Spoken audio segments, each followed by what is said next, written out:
The private dining room smelled like polished wood and quiet money. Everything about it was designed to feel exclusive without trying. My sister Rachel sat angled toward the center of the table, laughing confidently about a promotion she'd been hinting at for months. My mom watched her the way she always did, proud, approving, already convinced this night belonged to her. My mom stood and raised her glass. "To Rachel," she said warmly. "The daughter I'm proud of, the one who always rises."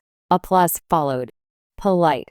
Automatic. I clapped too, my hands moving out of habit, not feeling anything behind it. Then the waiter appeared. He didn't ask who was paying. He didn't hesitate. He walked past my mom, past Rachel, and set the $3,820 bill heavy right in front of me. A leather folder placed carefully, like this part had already been decided. I stared at the number. Not shocked. Familiar. This wasn't a bill. It was an expectation. My mom leaned toward me, her perfume sharp and sweet. "You're stable," she whispered, her hand resting on my arm. "Support your sister. It's the least you can do." Rachel smirked. She didn't look at the check. She didn't need to. I looked at my mom's hand, then at the folder. I didn't argue. I didn't explain. I closed the bill, placed my fingers flat against the leather, and slid it back across the table until it stopped between them. The whole room went silent. Before I tell you what happened next, drop a comment and tell me where you're listening from and what time it is right now. No one spoke. The silence didn't feel awkward at first. It felt administrative, like the room was waiting for someone else to correct me. My mom pulled her hand back slowly. Rachel's smirk hesitated, then reset, thinner this time. "Are you serious, Maya?" she said, laughing lightly, like this was a joke she could still control. "You're really doing this?" I stayed standing. The waiter hovered near the wall, pretending to check his tablet. Chairs creaked as people shifted, suddenly aware they were witnesses. My mom cleared her throat, eyes darting toward the door. "Don't do this here," she said quietly, not angry, embarrassed, like I'd violated decorum instead of refusing an expectation. "I'm not doing anything," I replied. And that was true. I hadn't raised my voice. I hadn't accused anyone. I'd simply stopped playing my role. Rachel crossed her arms. "So what now? You're punishing us." Punishment would have required emotion. This wasn't that. "I'm opting out," I said. The words landed heavier than the bill. Opting out meant this arrangement had always been optional, that the balance they relied on existed only because I kept agreeing to it. My mom opened her mouth, then closed it. Rachel looked around the table, searching for support that didn't come. The silence returned, denser now. Not confusion, calculation. Because once someone opts out in public, everyone else has to decide whether the system they've benefited from can survive without them, or whether it was already broken. I didn't leave in a rush. I walked out the same way I'd walked in, calm, invisible, expected to clean things up later. The difference was, I wasn't coming back. Sitting in my car, I replayed the night the way I always did. Not the toast. Not the bill. The pattern behind it. Rachel chasing something new. My mom praising her for trying. Me covering the cost so no one felt uncomfortable. This wasn't the first time. It was just the first time I'd stopped. I paid for birthdays that weren't mine. Trips I didn't go on. Emergencies that somehow always landed in my lap. Every request came wrapped in the same words. "You're responsible. You're stable. You understand money." I did understand money. That was the problem. My phone buzzed. A text from my mom. "You embarrassed your sister." Another from Rachel. "You really chose tonight to act like this?" I didn't answer. For once, I wasn't interested in fixing how they felt. I was interested in remembering how often I'd been expected to disappear quietly so everyone else could enjoy the moment. At home, I sat on the edge of my bed, still dressed, staring at the wall. No anger, no guilt, just a strange sense of relief. I wasn't walking away from my family. I was stepping out of a role they'd written for me and realizing I never agreed to it in the first place. By morning, the story had already been rewritten without me. My mom called first, voice tight. "You owe your sister an apology," she said. "You made her look small." Not wrong. I had, just not the way she meant. Rachel texted next. Screenshots. Voice notes. A long paragraph about loyalty. And then the ask slid in like it always did. "Just cover last night," she wrote. "We'll talk later." Later never came. I didn't argue. I didn't explain. I opened my banking app and pulled the numbers. I went back years, not weeks. I wrote dates on a notepad. Dinners, flights, deposits, temporary help. The list grew fast, faster than I expected. By noon, the total scared me, not because it was huge, because it was normal. This was the cost of keeping peace. Quiet payments so praise could stay clean. My mom called again, softer this time. Families don't keep score, she said. I didn't, I replied. I just remembered. Silence. Then a warning about being cold, about money changing people. Money hadn't changed me. Clarity had. That night, Rachel showed up at my door without knocking. She smiled like nothing had happened and asked if we could reset. I didn't invite her in. We already did, I said, and for the first time, I watched her realize the reset didn't favor her anymore. Standing there, I felt steady, not cruel, and I understood something simple. When payment stops, the truth finally speaks for itself without excuses or witnesses present. Rachel didn't yell. That's what surprised me. She sat on my couch like she owned it, legs crossed, voice calm, already confident this would end the way it always did. You're blowing this out of proportion, she said. You know how Mom is. She didn't mean anything by it. I didn't answer. I handed her a sheet of paper instead. She glanced down, confused. Dates, amounts, short notes written beside each one. Flight, rent, dinner, deposit, emergency. Nothing dramatic, just facts. What is this? She asked. This is what I've paid for you, I said. Not gifts, not help, coverage. She laughed once. You seriously kept track? I didn't, I replied. My bank did. Her smile faded. She flipped the page. Then another. The color in her face shifted, slow but visible. This isn't fair, she said. You offered. I agreed, I corrected. There's a difference. She pushed the papers back toward me. So what, you want me to pay you back? No, I said.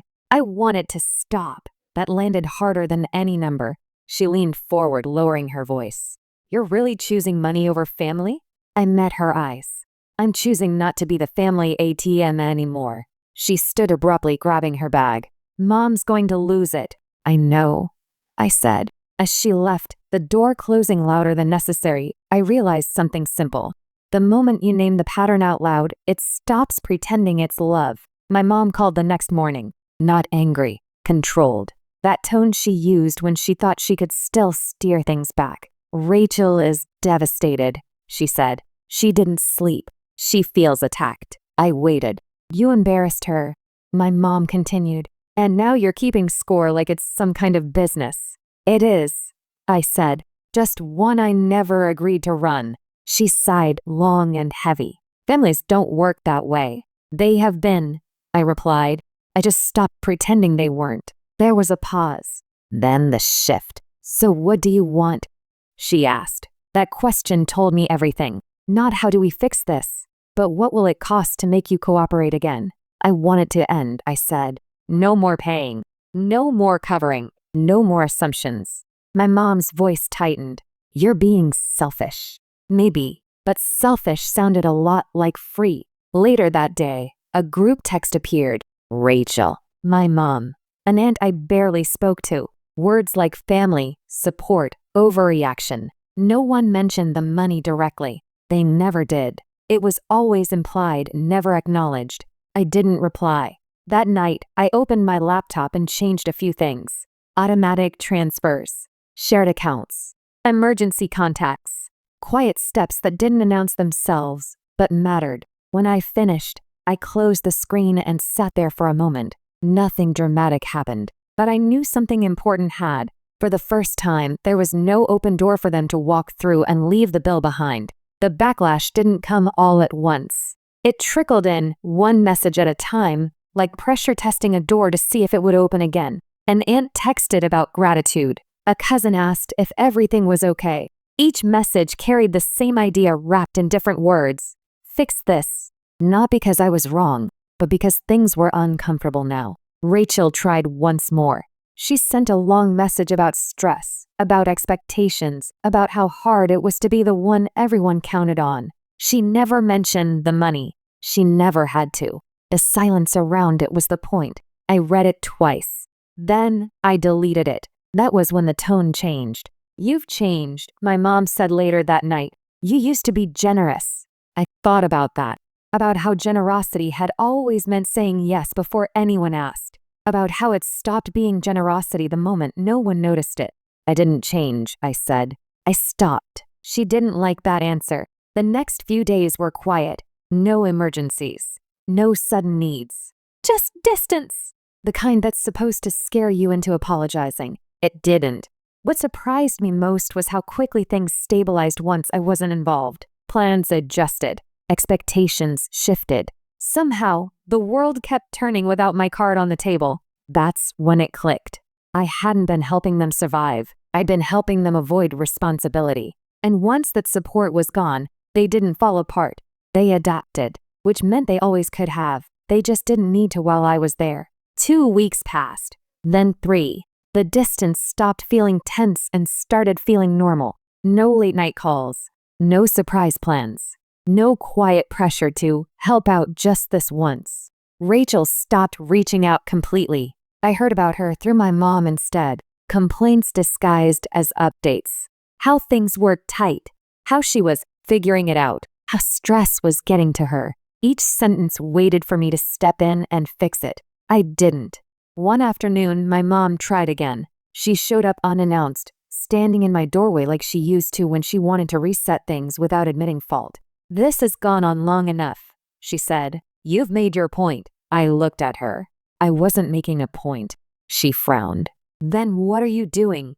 "I'm living without paying for approval," I said. That landed badly. She told me I was being stubborn, that I was breaking the family, that money shouldn't come between people who love each other. I didn't argue. I just asked, why did it only come between us when I stopped giving it? She didn't answer. When she left, I sat on the couch and let the quiet settle again. It didn't feel lonely. It felt clean. That night, I checked my account out of habit. Nothing missing. No unexpected charges. No transfers I'd forgotten making. For the first time in years, my money was exactly where I left it. And so was my peace. The first real consequence showed up quietly. Rachel didn't call me. She called my mom. Then my mom called me, frustrated, confused, suddenly tired. "She's asking for help," she said. "Real help, not just dinner money." I listened. "She's late on rent," my mom continued. "Credit cards are maxed. She says things spiraled." I waited for the question. "Can you just cover this once?" My mom asked. "Just until she gets back on her feet." There it was. The old door cracked open, hoping I'd step through. "No," I said. My mom went silent, then defensive. "So you're just going to let her struggle?"